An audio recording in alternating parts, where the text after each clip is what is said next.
Oh no, I couldn't see that screen if they paid me money.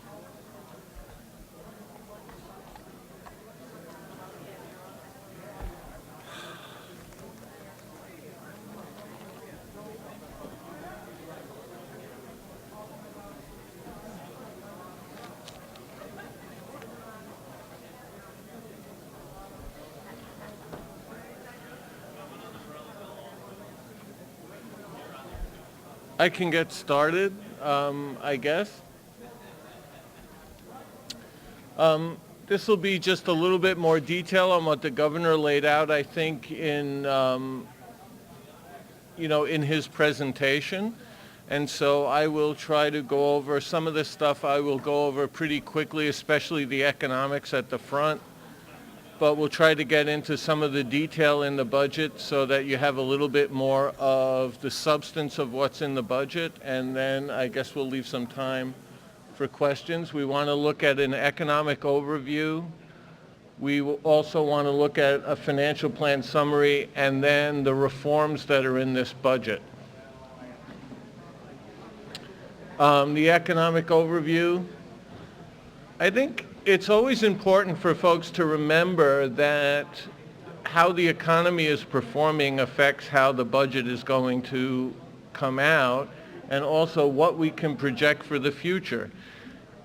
The economy has an important impact on what receipts are going to be both now and in the future. And so again, we've lived through a very difficult period, as you can see here, where GDP decreased by 3.5%. And we had 2 years of declines, and we have a slow growth path up into the future. So you can see where we are in terms of what our forecast is, which is, again, consistent with what most major economic vendors are saying, that slow growth, gradually returning to the economy, inflation in the range of between 2 and 3%. And that's kind of what our forecast is out over the forecast period of this budget. This is a graph we like to include in some of our presentations that we do to some of the financial service sector folks like the rating agencies. It shows them that, most folks have been seeing that the economy during 2011 weakened, and so their forecast for what would happen in 2012 weakened at the same time. So people have seen the economy slowing down, and so their forecasts of growth have slowed down. We pay a lot of attention to what other people are saying about the economy, so we try to be consistent with what they're saying about the economic situation that we're facing. This is an important fundamental for the budget. You guys won't like this, but I love this graph. And this graph kind of shows the fact that we went through such a deep recession. You can see the purple kind of shaded area represents recessions. And you can see how deep the last recession that we went through was at the national level. You can see income, employment, production, sales, all important indicators of how the economy is doing. They shrank by a lot. They're increasing. The economy is recovering, but we haven't recovered back to where we were before the recession occurred. So it's been very slow growth out of a very, very serious economic recession. So again, we're doing better, but we're doing better at a relatively slow pace. So we have to take that into account when we're putting budgets together. One obvious example is the housing market. And you can see that while the housing market is starting to recover, it's still at such a low level relative to before the recession.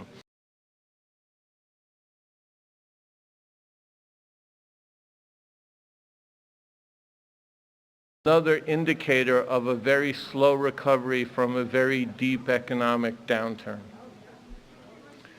So what does that mean for us? Well, one of the things we always talk about and are very important in New York State is Wall Street profits and Wall Street bonuses. So what we've tried to do on this chart is show both bonuses and profits together. You can see we see a significant drop-off in bonuses and in security industry profits. We're expecting more than a 30% decline in Wall Street bonuses in the current year. and very little growth next year. So we're trying to be conservative in our estimates and recognize that the financial services sector has suffered in this recession and will continue to suffer in the future. Why do we care?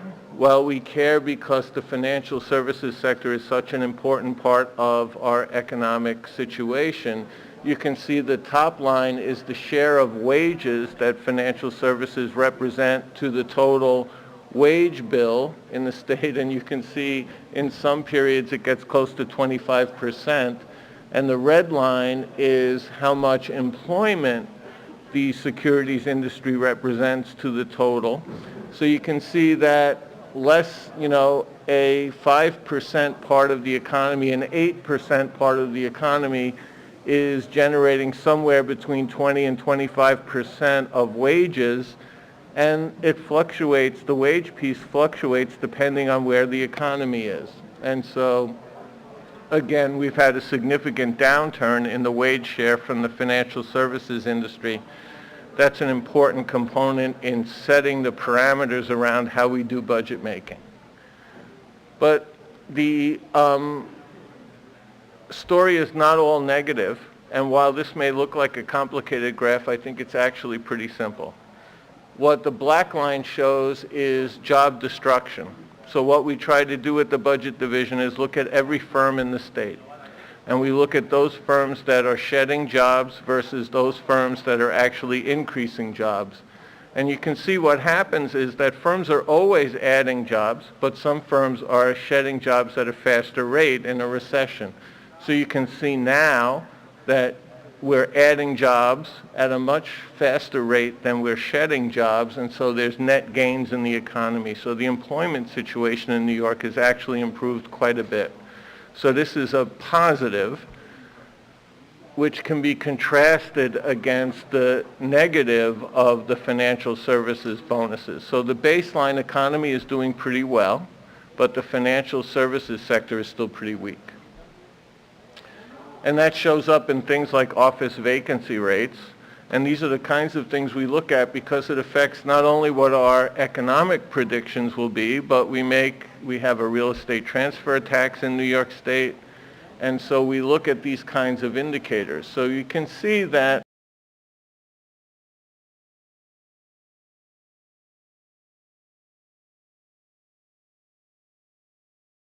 in the recession they got worse, but now they're improving. I just put this up here to confuse you. No, really, this is one that I think is very important, which shows that while income as measured is pretty kind of stable, that's the dotted blue line, you can see that the other lines, which are our tax revenue, income tax revenue, which is based on income, is much more volatile. Why is that? That's because rates are progressive. That's because there's elasticity in the tax system. So the tax system reacts much more violently to changes in the economy than even economic conditions. So it's very difficult to predict the future in an environment like we're in right now because the economy can be very volatile. And this just shows you how volatile it can be, especially with respect to the income tax. So how do we summarize all of that? We say, well, the global economy is slowing, that's a bad thing, but financial markets have become increasingly volatile. Since this is an economy that depends on the financial sector, we have to be worried about that volatility. The labor market's improving, but at a very slow rate. Households are still continuing to deleverage. That's that housing market chart that I showed you. And the housing market is still weak. And again, fiscal policy at the federal level is very uncertain. So we're in a very uncertain environment. It's very difficult to predict where our receipt situation will be. We've tried to be very conservative in forecasting receipts through the next year and into the out years because of the volatility. Here's the most important stuff that we want to talk about, which is kind of this budget and what are the major parameters in this budget. This is typical where it comes from. Again, most of the revenue that we receive on the sources side of the budget is 73% taxes and then 27% miscellaneous receipts. And then you can see where we spend our money.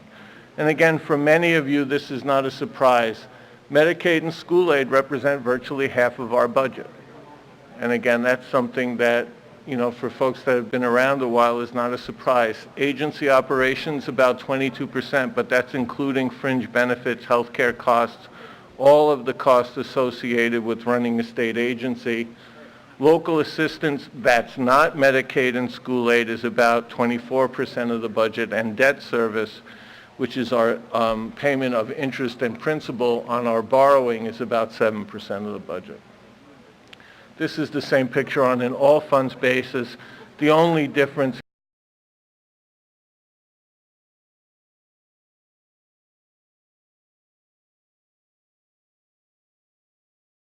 because of the great deal of money we get from the federal government with respect to Medicaid.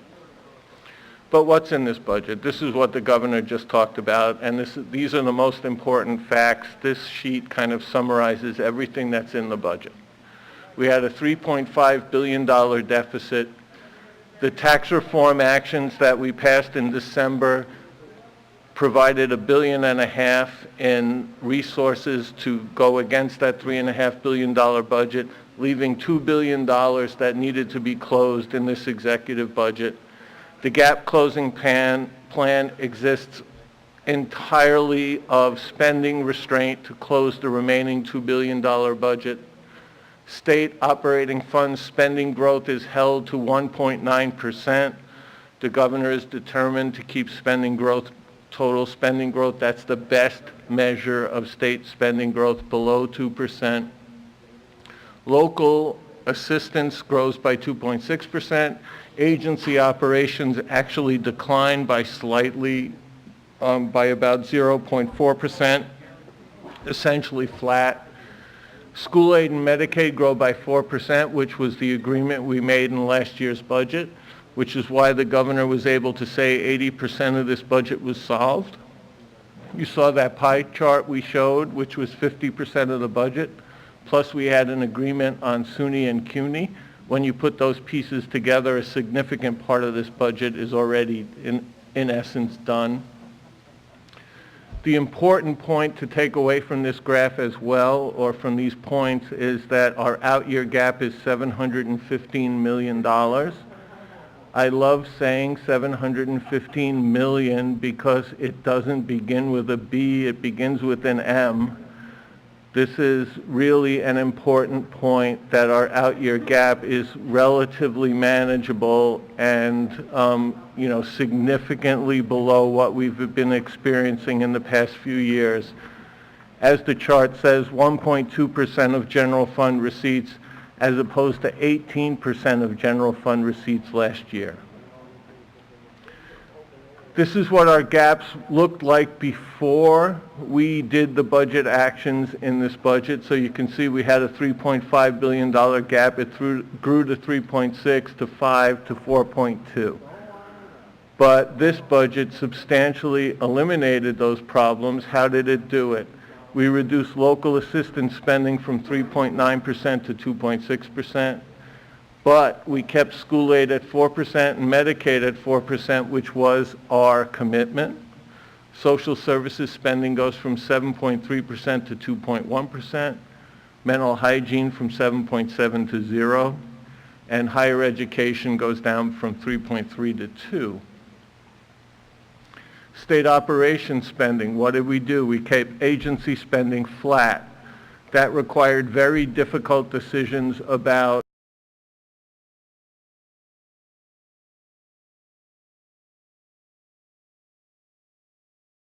1%. Health grows by 1.3%. Mental health flat. OPWDD slightly negative. So again, part of the way we're solving, a big part of the way we're solving this budget gap is by keeping agency spending flat. And this is what happens to the gaps when we do that. The gap in 2012-13 disappears. We have only a $700 million gap next year, and then a $3 and a $3.7 billion gap in the out years. So we have substantially reduced our out year structural problem. We used to call this a JAWS chart. We're going to have to find another name. How do we close the budget gap? Again, spending control, 57%, that's the $2 billion, and then the $1.5 billion from the actions that we took in December. And again, if you want a little bit more of a breakdown, $840 million in agency spending control, enterprise consolidations. We are spending a lot of time and effort in controlling our back office operations, in controlling our human resource operations, in controlling our real estate, our procurement, our business services function. So we're going to save over $100 million from doing that. Our health insurance for employees was supposed to increase by over 10%. We reduced that to 2%, so we save $130 million through, again, important management savings. And then again, you can see on the local assistance side, $150 million from eliminating COLAs and trends. The way we have done COLAs and trends in the past has made no sense. We have basically provided every human services provider a COLA, whether they were providing quality services or whether they were not. We have basically said that's not the way to do business. We are going to keep the COLAs flat in the current year. We're going to implement legislatively a system where COLAs will only be paid for justified cost and for those providers who are providing, who are meeting performance metrics. You know, we don't want to provide folks that aren't doing the job COLAs just automatically in the system. So that's that piece.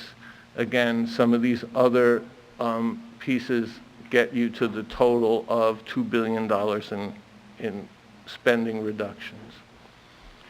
So we keep state operating fund spending to 1.9%. All fund spending declines by 0.2%. It's the second year in a row that all fund spending declines. We've been researching the records, and I think it's fair to say that it's multiple decades since we've had all fund spending decline 2 years in a row. Again, I think this is a little bit more detail I'll skip over. State workforce basically stays constant. We've continued to, through attrition, to manage the state workforce, and we expect that the state workforce will stay level between fiscal years, the fiscal year ending this year and next year at about 121,800.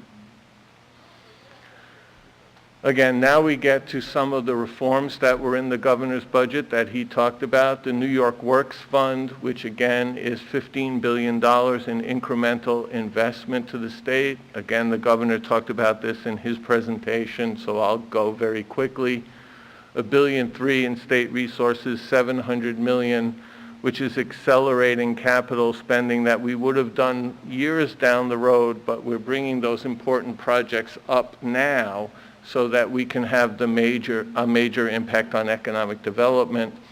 $600 million in projects that would have been at the end of 2012-13 that we're pushing to the front of 2012-13. $1.7 billion in federal money through a combination of new and accelerated actions where we're trying to maximize the benefit of federal aid to maximize the economic impact.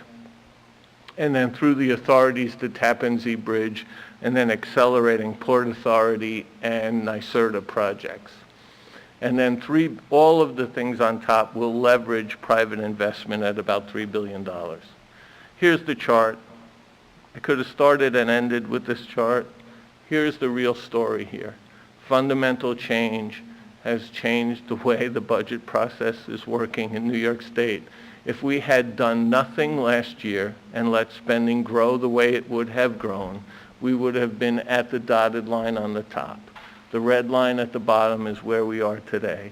So a significant reduction in spending and fiscal restraint as part of both this year's budget and last year's budget. Again, this picture is basically saying the same thing. We've eliminated 90% of the gaps that existed both this year and last year. Reforms, I think the governor mentioned a lot of these, so I'll go through them very quickly. But this is one that he didn't spend a lot of time on. Enterprise shared services. We are going to make sure that we are saving money at the agency level, especially with things like procurement, real estate, business services, which is things like human resources, payroll, paying bills, accounts receivable. All of those actions we're going to centralize within the Office of General Services. We're going to hire a group of people who can manage those services and save significant resources for the state of New York. We're going to do the same thing with respect to information technology. Over a 5-year period, we believe we're going to save $1 billion for a relatively minimal investment by just eliminating the waste, the duplication, and the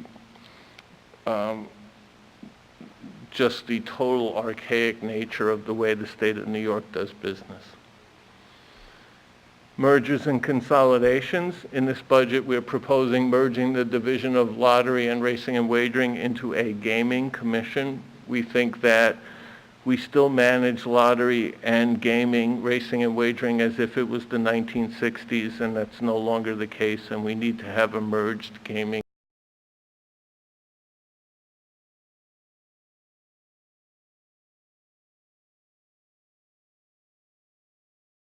Other aspects of managing our workforce need to be combined into a single entity, so we're doing the best we can to maximize the potential of our workforce and our ability of managers to manage the workforce.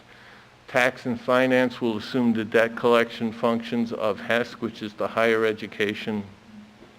They manage, but they are separate operation to manage TAP, and other higher education programs will remain separate. We'll consolidate Department of Transportation regional office from 11 to 6. We have a ski center that's run by DEC that probably should be run by ORDA, which runs our Lake Placid facilities and kind of has expertise in that area, and it seems to make sense. We'll eliminate boards and commissions that are no longer active.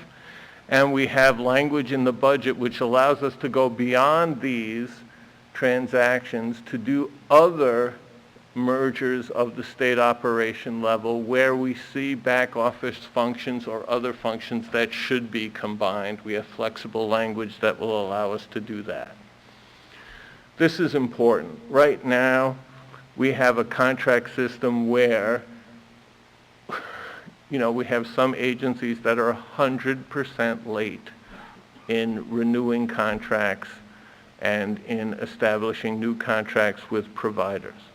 So one of the things that the governor has made a priority is eliminating that backlog, providing for a single standard master contract, developing single applications for grants, implementing a statewide grant management portal, and eliminating these delays and eliminating these, late contracts, so that by the end, within a fiscal year, we should be eliminating the total delays that are in the system right now. An important part of this budget is also controlling compensation and administrative costs for not-for-profit providers.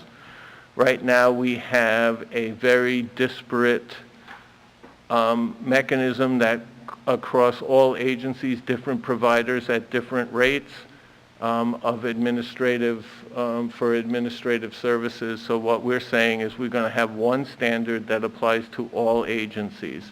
So that's going to be that only 15% of state money can be used for admin. That goes to for-profit and not-for-profit providers.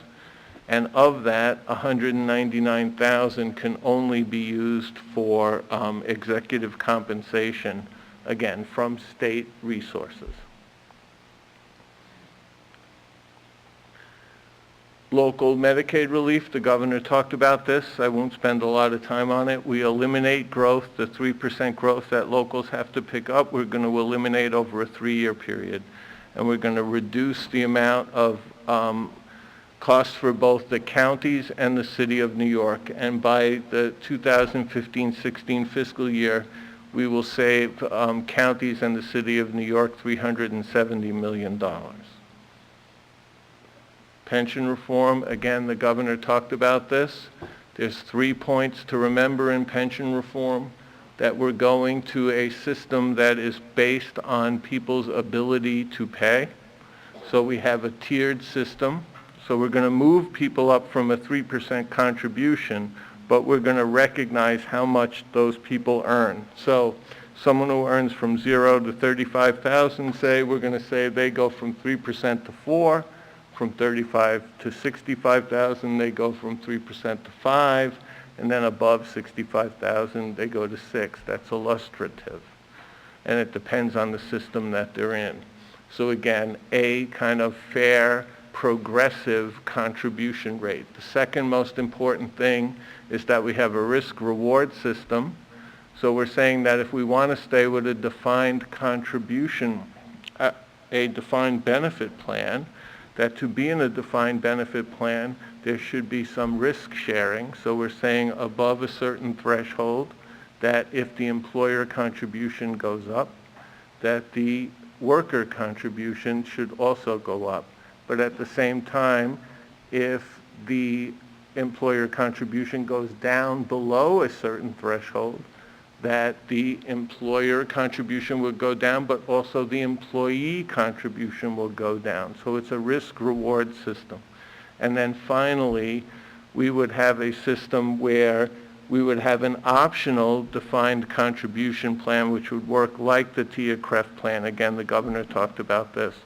A 4% contribution by employers, mandatory, and then optionally, if employees contribute 3%, that it would be matched by the employer up to 7%.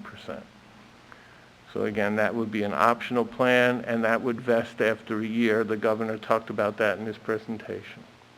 I'm going to go fast through these. Preschool special education is a system that's broken. Right now, the school districts and the state education department, through combination of setting standards and sitting on the committee, they establish who gets, with the parents, who gets services and how much services those children are awarded. This is a program that's been growing at over 7% a year for 10 years. It's clearly unsustainable. So what we're suggesting is a change in the program, again, with no benefit to the state. The next 2 slides show that we're providing reforms that would help local governments with no benefit to the state. So on preschool special education, we're saying we should cap the county costs. Again, counties have no ability to determine what services are provided and who gets services.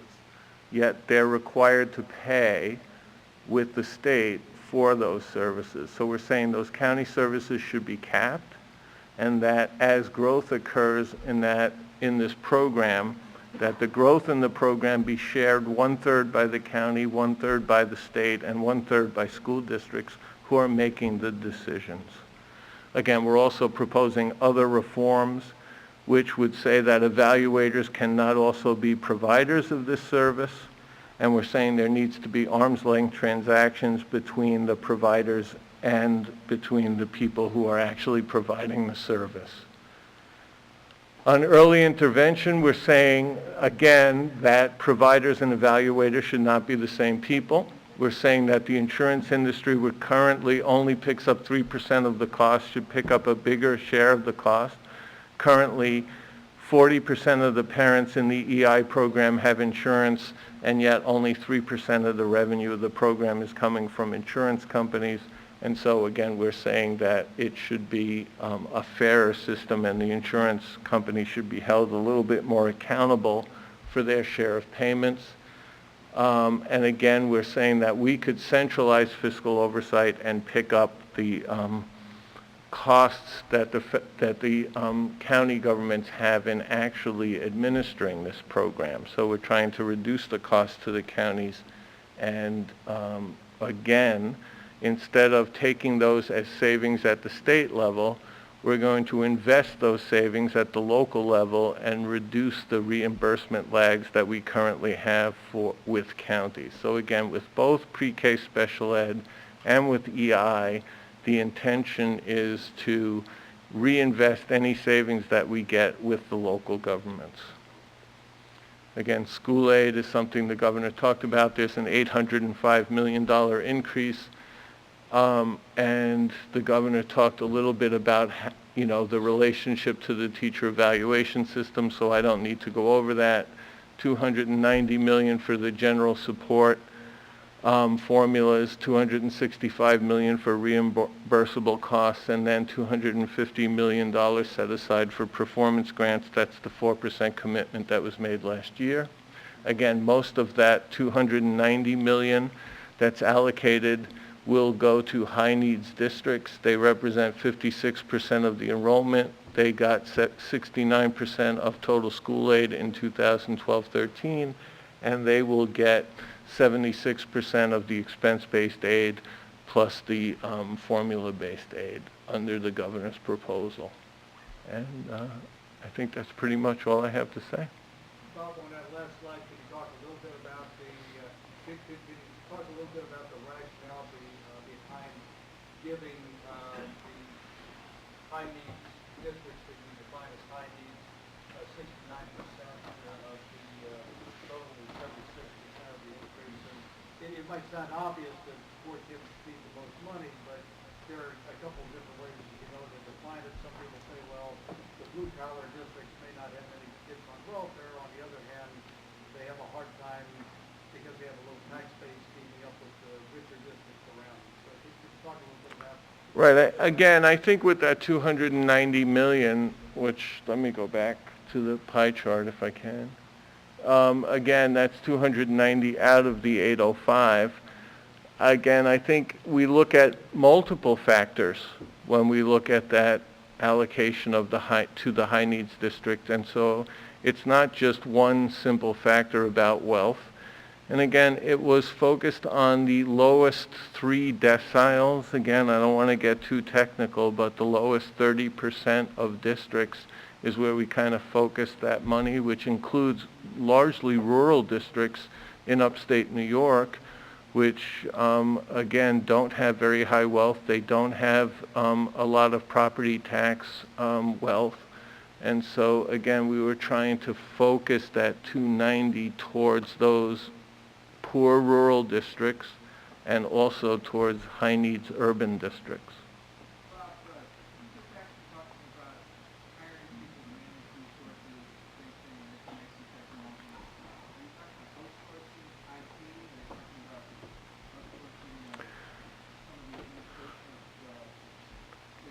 No, I think we're talking about rationalizing largely what we're doing currently. Right now we have separate CIOs in all of our agencies.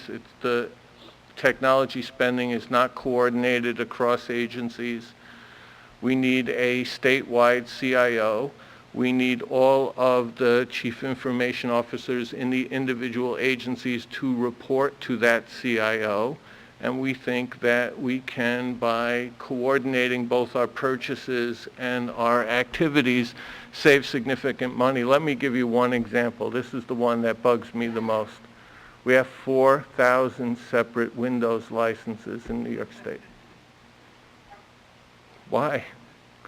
So if we had a centralized CIO, we have a centralized procurement process, we'll solve the problem on the procurement side, but we'll also solve the management problem on the CIO side. So it's not necessarily a question of outsourcing, it's a question of rationalizing what we're doing today.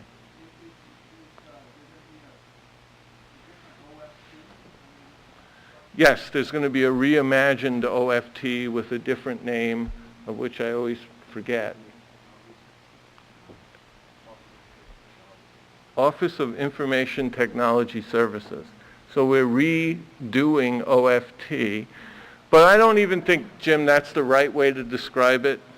We're getting rid of the traditional way we've done information technology. We are putting a CIO in charge of information technology statewide in a way we never did with OFT, to try to kind of save money on this, significant amount of money we spend on technology. Some of the governor's advisors believe that, if we were wisely investing and wisely organized with respect to technology, we could be saving somewhere between 20 and 30% of our current bill. Before you were talking about dealing with profit and nonprofit service providers, how wide are you defining service providers? So is that covering schools and pharmacies? Who's covering there? I'd have to get back to you on the charter school piece, but I think all of our for-profit and not-for-profit service providers would be covered by these guidelines. What we have now is we have a patchwork of rules and regulations that apply differently depending on the agency that you're dealing with. And so what we're saying is, look, no more than 15% of your admin, no more than 15% of the money you're getting from the state could be for admin. And of that amount, no more than $199,000 can be paid for exec comp from state resources, from public resources. And that total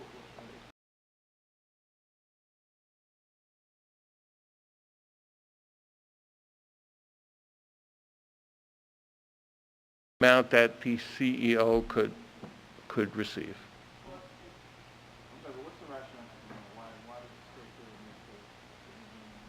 Well, we think that, as the governor explained today in his presentation, that we have such various rules and regulations with respect to both how admin is defined and paid and how exec comp is defined and paid, that we have these very unbalanced situations where you have an EI provider who's making over $1 million a year, and we have other EI providers who are making significantly less than that and charging significantly less administrative cost.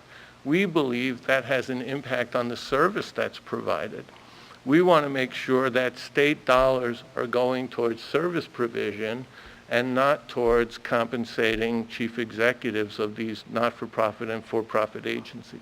One last follow-up on that, but you're not forbidding the nonprofits from paying those high salaries. They just find other money to do it. Correct. They can't pay it from state money or public money.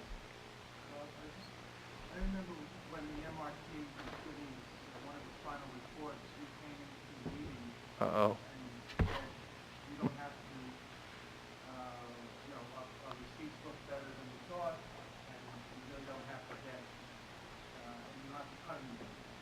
And I was just wondering, now that you see that a year later, we still have some budget problems, couldn't the MRT go back and try a little harder, find some more money to save? That's an interesting point. I think the MRT has been a great success.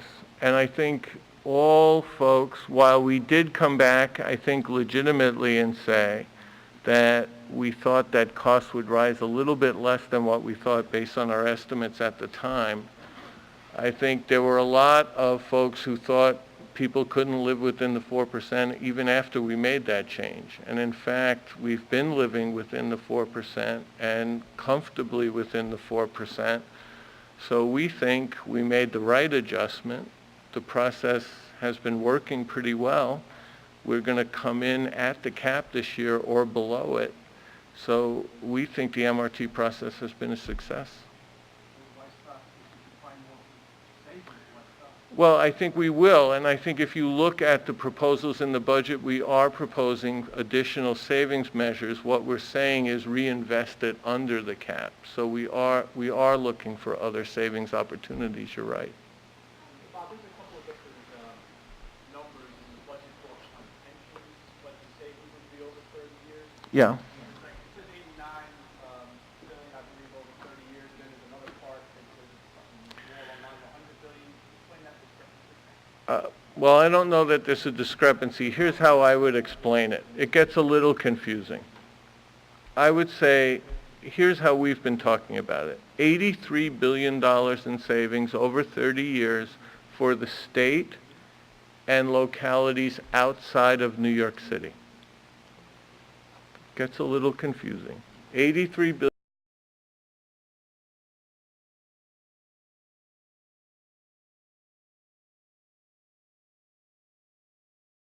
The provisions here that they like, which would apply to them, would save them $30 billion over that same period of time. So you can decide to add those numbers together. We've been a little reluctant to do that, to look like we were kind of ballooning the number up. But New York City has told us they would save $30 billion over 30 years. We would save $83 billion, New York State plus local governments. Our share of that, $34 billion of the 83. I think it says 83, that includes New York City and Ohio. No, I don't think so. That's where it gets a little confusing, and I agree with you. I think it says $83 billion, New York State plus local governments outside of New York City, $30 billion, New York City. Gets confusing, but that's the answer.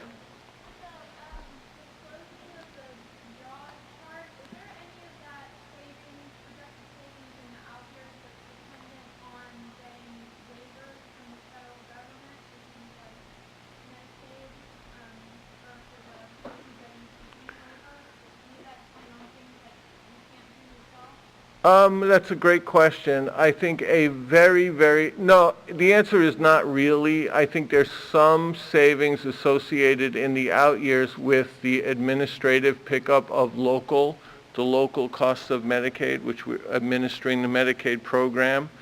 While we believe that there are potentially significant savings from the waivers, we really haven't booked that against the out year plan yet. So on the Tappan Zee Bridge, $5 billion, you say that's coming from the Thruway Authority? Explain how that's going to work? I can tell you that the Thruway Authority will ultimately be the group that handles the financing for the bridge, because the Tappan Zee Bridge is part of the Thruway system. So what we're saying is we don't have complete details on how the $5 billion will be financed, but it will be financed through the Thruway Authority. So by financing it through the Thruway Authority, you're expecting that they're going to issue a $5 billion bond, or is going to be some public-private partnership? I think all of those options are still open, that there would be a contribution from the public-private partnership, which could be very significant. So then when you talk about $5 billion, is that to be financed in this budget cycle? That's the expectation? The governor is, I use these words judiciously, hell-bent on getting the Tappan Zee Bridge project started. And so I think we're going to have to work out the details on that $5 billion, but we are trying to get this project shovel-ready as quickly as possible. How do you estimate that $3 billion private investment site, in the $15 billion economic development plan? Well, I think there's a significant amount of leveraging of state dollars. As you guys know, the governor did the $130 million in regional council money this year. That leveraged a lot of private money. I think what we've done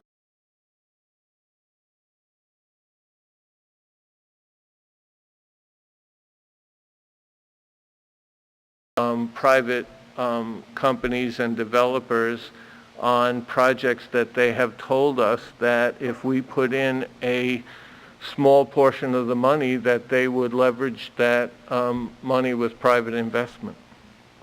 Bob, on the, getting back to the teacher evaluation proposal, the idea that districts would have a deadline of January 2013 to put their plan into place. Right now, what the state education department has been working on, as you know, is a June 2012 deadline. So is it fair to say that this, in a sense, gives the districts an extra 6 months or 6 months for free to work with the system?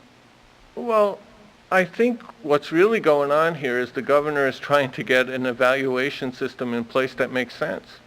And so what he's saying is, I'm not going to have unreasonable deadlines, but what I'm going to tell you is two things. Settle the lawsuit, provide a new evaluation system within 30 days. If you don't do that, I'll provide my own evaluation system in the 30-day amendments to the budget, and then I'll give you guys a year to implement that new evaluation system. If you don't, you're not going to get any of the $805 million increase. How does that work then with the $805 million?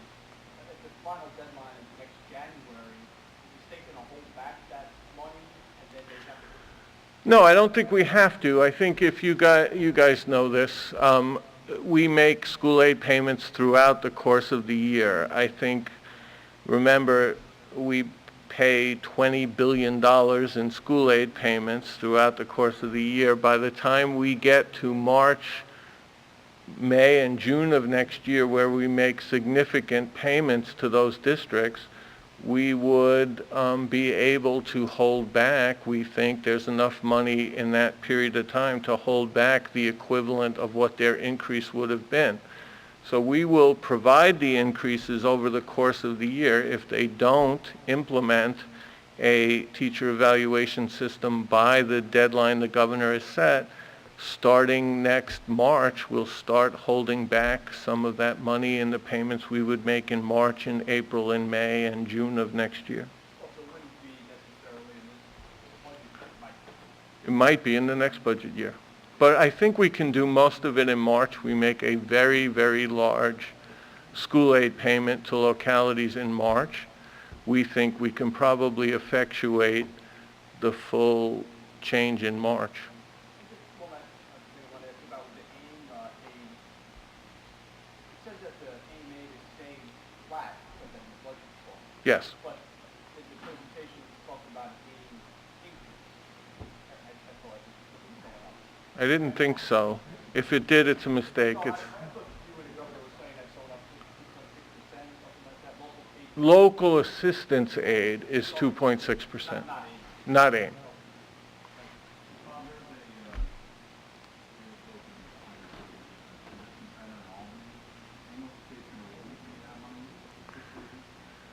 You know, again, there are reappropes in this budget for a great deal of capital projects that haven't been finished yet or started yet. And we continue to put those reappropes forward. I don't think that's a indication of anything on our part, except that it is a program that was part of the longer-term capital plan, and so we've provided a reappropriate for it.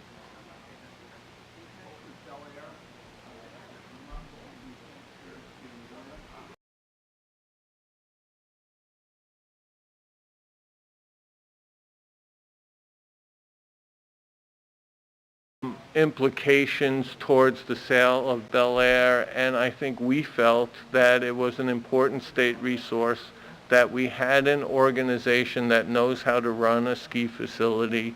Why not, before we make any decisions about selling or doing anything else with a public property, why don't we let the organization that knows how to run a ski facility run it and see what happens? And so that's what we're doing.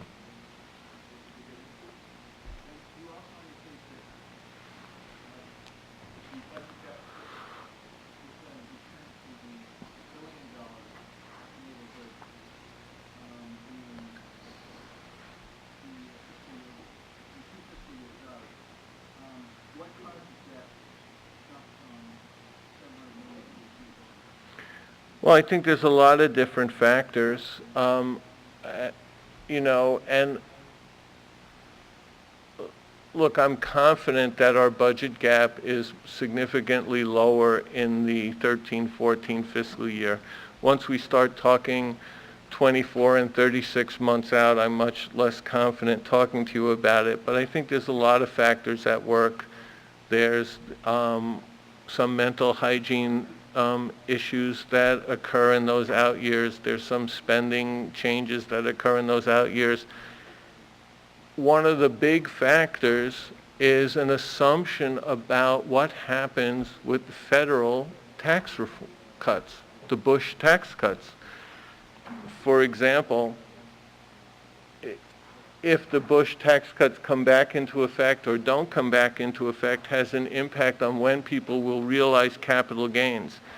Our assumption is they'll come back into effect. People will realize capital gains a little earlier. That means that next year will be a little light on the income tax side. That's a real, I think that's really getting a little too far out from my comfort range, but it's a whole set of factors like that.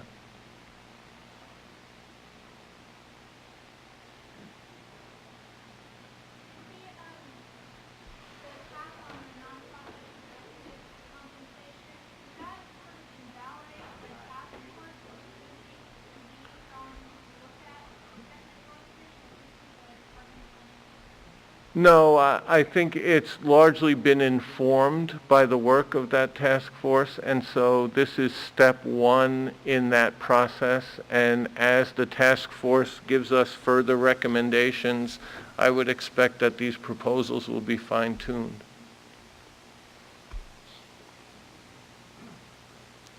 If there are no further questions, anybody else who has further questions can obviously reach out to Budget Division. Thank you.